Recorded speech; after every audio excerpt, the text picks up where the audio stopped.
गांव में तो सब जगह अकाल की परिस्थिति हो गई है। लगता नहीं कि अब इस गांव में ज्यादा दिन रुकना उचित होगा। काम के लिए बाहर गांव तो जाना ही पड़ेगा। भूषण काम की तलाश में दूसरे गांव की ओर निकल पड़ता है। चलते चलते वह विजयपुर गांव में आ जाता है। वहां उसका रहने का कोई ठिकाना नहीं था और उसके पास कोई काम भी नहीं था। चलते चलते वह एक अमीर किसान जगत सेठ के पास आ पहुंचता है। सेठ जी, मैं भूषण दूसरे गांव से आया हूँ।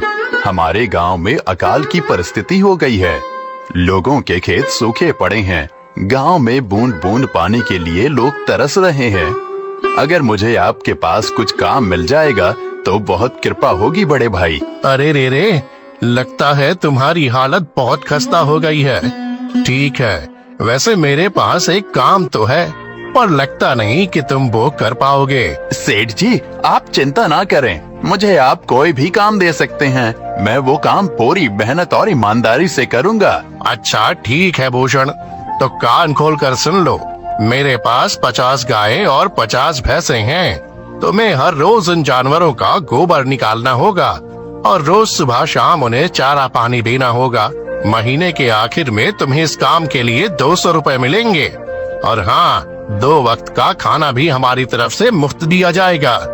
बोलो, क्या तुम ये काम कर पाओगे? अरे बाप रे, 50 गाय और भैंसों को संभालना आसान काम नहीं है। पर अब मैं कुछ कर भी तो नहीं सकता और ऊपर से सेठ जी 2 वक्त का खाना भी दे रहे हैं। ठीक है सेठ जी, मैं ये काम कर लूंगा, पर एक विनती है। हाँ बोलो भूषण, क्या बात है? सेठ जी, अगर आपको समस्या ना हो तो क्या मैं आपके गायों के साथ गौशाला में रह सकता हूँ? सेठ जी, मैं इस गांव में नया हूँ। मेरा रहने का कोई ठिकाना नहीं है। जग्गा सेठ थोड़ी देर तक सोचता है और भूषण को ऊपर से नीचे तक देखने के बाद उससे कहता है, ठीक है भूषण, तुम गौशाला में रह सकते हो। जी धन्यवाद सेठ जी। तब से भूषण गौशाला में रहकर अपना काम करने लगता है। वह रोज जल्दी उठकर गाय और भैंसों का गोबर निकालता, उन्हें चारा डालता और समय पर पानी भी पिलाता था। हर रोज भूषण अपना काम ईमानदारी और पूरी मेहनत से करता था। जगत सेठ को भी भूषण का काम बहुत पसंद आने लगा, क्योंकि वह अपना काम सफाई से करता था। एक दिन जगत सेठ भूषण को बुलाकर उससे बोलता है, भूषण, मुझे तुम्हारा काम बहुत पसंद आया है। तुम गाय और भैंसों का अच्छा ख्याल रख रहे हो, इसलिए दूध की गुणवत्ता भी बढ़ गई है और गायें पहले से ज्यादा दूध भी दे रही हैं। इसलिए मैं आज से तुम्हारी तनख्वाह बढ़ाकर पूरे 400 रुपए कर रहा हूँ। आपका बहुत बहुत धन्यवाद सेठ जी। कुछ दिन ऐसे ही बीतने लगते हैं। भूषण जगत सेठ के पास बहुत मेहनत और ईमानदारी से काम करता है। धीरे धीरे भूषण के पास अच्छा खासा रुपया जमा हो जाता है, जिससे वह अपने लिए छोटा सा रहने लायक एक कुटिया बनवा लेता है। उस गौशाला में सोकर तो नाक से गोबर की गंध अभी भी नहीं जा रही। अब आखिरकार मुझे अपने घर में चैन से सोने को तो मिलेगा। तब से भूषण जगत सेठ के पास गौशाला में काम करने आता और 2 वक्त का खाना खाकर अपने घर सोने के लिए चला जाता था। कई साल ऐसे ही बीत जाते हैं।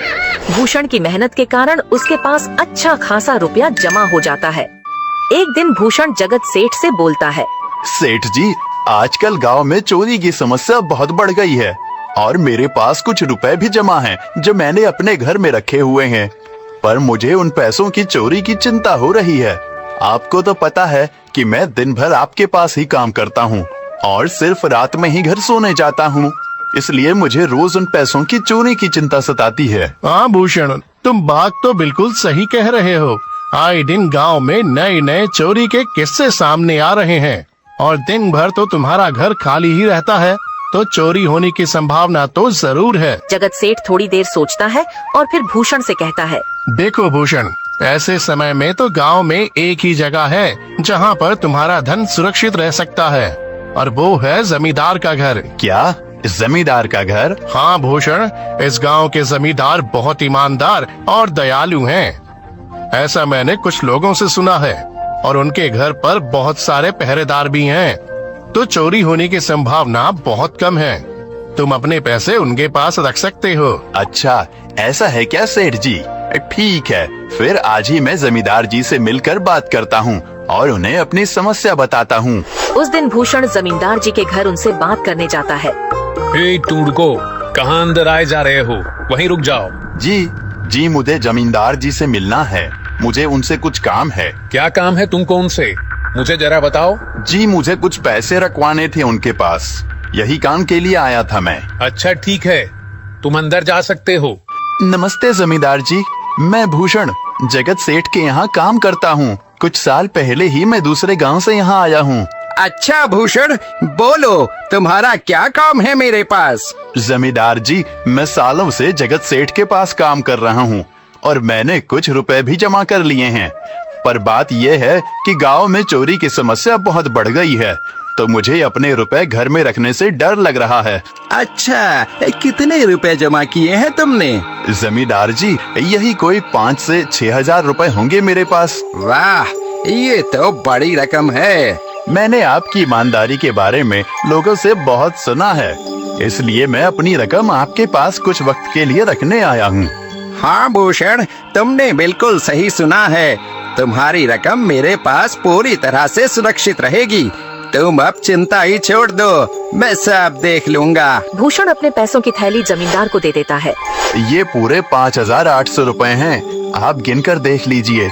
गिनने की क्या जरूरत है? तुम तो जगत सेठ के आदमी हो, मुझे तुम पर पूरा विश्वास है।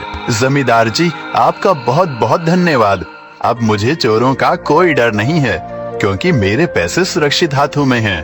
अरे भूषण, कोई बात नहीं, धन्यवाद तो मुझे बोलना चाहिए, जो तुम मेरे पास आए अपने रुपए रखने के लिए।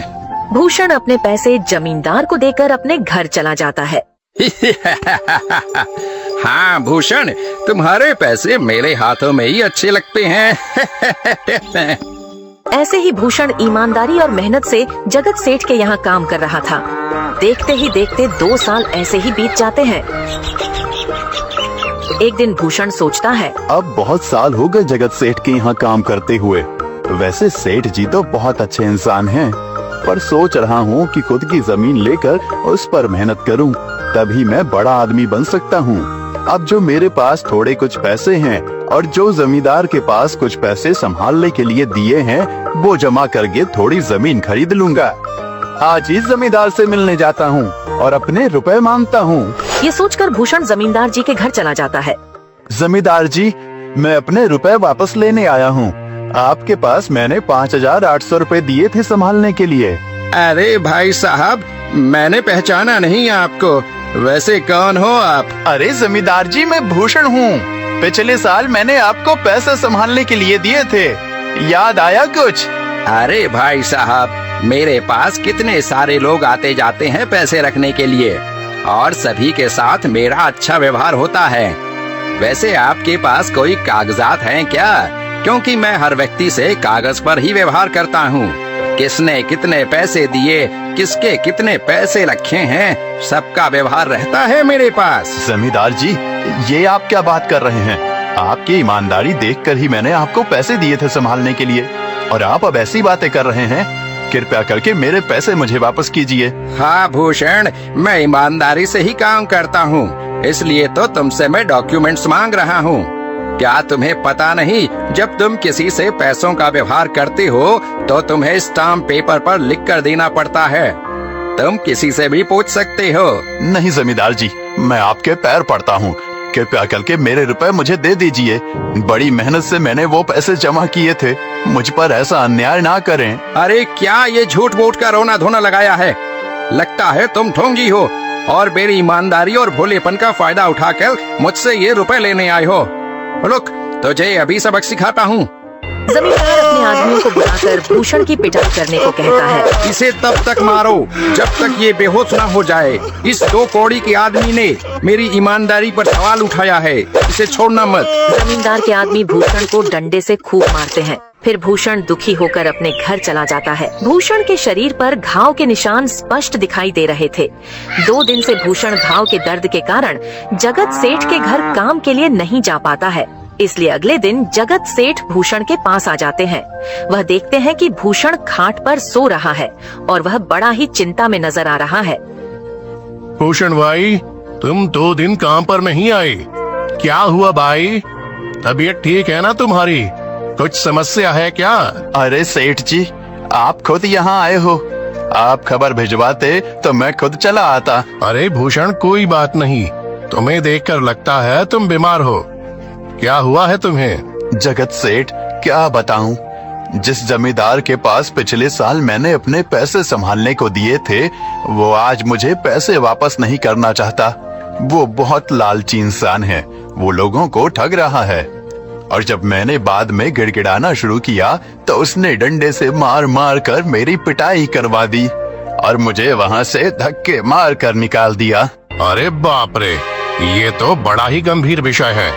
मैंने तो जमींदार के बारे में अच्छा ही सुना था और मुझे भी नहीं पता था कि वो इंसान इतना गिरा हुआ है। तभी मैं सोचूं, हर साल उसकी संपत्ति इतनी ज्यादा कैसे बढ़ रही है। मुझे माफ कर दो भूषण, मैंने ही तुम्हें जमींदार के पास जाने को बोला था। गलती तो मेरी भी है। नहीं जगत सेठ, आप तो मेरा अच्छा ही सोच रहे थे। ये तो उस जमींदार का लालच है। अब लगता नहीं मेरे पैसे उस जमींदार से वापस मिलेंगे भी। भूषण, मेरे पास एक तरकीब है जिससे मैं तुम्हारे पैसे तुम्हें वापस दिला सकता हूँ। जगत सेठ भूषण के कान में सारी तरकीब बताता है। ठीक है सेठ जी, हे ऊपर वाले, ये तरकीब कामयाब होने दीजिए। अगले दिन जगत सेठ बहुत सारे पैसों को एक सूटकेस में भरकर खुद जमींदार के घर जाता है। अरे जगत सेठ, आज आप खुद यहाँ। बोलो भाई, इस गरीब के घर कैसे आना हुआ? हमारा तो ये सौभाग्य है कि आप जैसे धनी आदमी के चरण हमारे घर में लगे हैं। नमस्ते जमींदार जी। अरे जमींदार जी, आप तो मुझे अब लज्जित कर रहे हैं। वैसे मैं कुछ महीनों के लिए दूसरे राज्य में व्यापार करने जा रहा हूँ। मैं ये लगभग 50,000 रुपए लाया हूँ। मुझे डर है कि कहीं ये चोरी ना हो जाएं। क्या आप मेरे सारे पैसे अपने पास संभाल कर रख सकते हैं? आपके सिवाय इस गांव में और किसी पर भरोसा नहीं कर सकता। अरे जगत सेठ, ये भी कोई पूछने की बात है? मेरे पास आपके पैसे बिल्कुल सुरक्षित रहेंगे। आप निश्चित होकर व्यापार करने जा सकते हैं। इस बार तो बड़ी मछली हाथ लगी है। बार बार ऐसा मौका नहीं मिलता। भारी माल हाथ में लगने वाला है। तभी वहाँ पर भूषण आ जाता है। अरे भूषण, तुम? अच्छा हुआ तुम आ गए। मैं तुम्हारे पास ही आने वाला था। मुझे माफ करना, उस दिन तुम्हें पहचान नहीं पाया। इतने सारे लोग मेरे पास आते हैं तो जरा परेशानी होती है, पर मैं अपनी बातों का बड़ा पक्का हूँ। हाँ रुको, मैं तुम्हारे सारे पैसे अभी देता हूँ। जमींदार भूषण के सारे पैसे उसे लौटा देता है। माफ करना भूषण, मेरे आदमियों ने तुम्हारे साथ उस दिन बदतमीजी की। मैं आज ही उनको काम से निकालता हूँ। भूषण बिना कुछ बोले वहाँ से चला जाता है। अरे क्या बात है जमींदार जी, आप तो अपने बातों के बहुत पक्के हैं। तो ठीक है, मैं अपने सारे पैसे आपके पास रख सकता हूँ। जगत सेठ इतना बोल ही रहा था कि तभी वहाँ जगत सेठ का नौकर आ जाता है। मालिक, अब आपको बाहर के राज्य में जाने की कोई जरूरत नहीं है। अभी अभी व्यापारियों का संदेश आया है और उसने कहा कि वो खुद हमारे गांव आ रहे हैं। अरे ये तो बहुत बढ़िया बात हुई। अब मुझे इतनी दूर नहीं जाना पड़ेगा। सुन रहे हो जमींदार जी, व्यापारी यहाँ आ रहे हैं। अब मुझे नहीं लगता कि ये पैसे आपके पास रखने का कोई मतलब होगा। चलो, आपका बहुत बहुत धन्यवाद। आपने इतनी ईमानदारी दिखाई मुझे। हाँ, पर अगली बार जरूर आपके पास ही आऊंगा। ऐसा बोलकर जगत सेठ और उसका नौकर वहाँ से अपने पैसे लेकर चले जाते हैं। धत तेरी की, ये क्या हो गया? ये 50,000 तो चले गए और जो भूषण के 5,800 रुपए हड़प लिए थे वो भी चले गए। आपका बहुत बहुत धन्यवाद सेठ जी। अगर आज आप ना होते तो मेरी सारी जमा पूंजी वो जमींदार हड़प लेता। भूषण, कोई बात नहीं। जो व्यक्ति मेहनत और ईमानदारी से कमाता है, ऊपर वाले उसका कभी बुरा नहीं होने देते, और जो हराम की कमाई का खाता है उसका कभी अच्छा नहीं होने देते।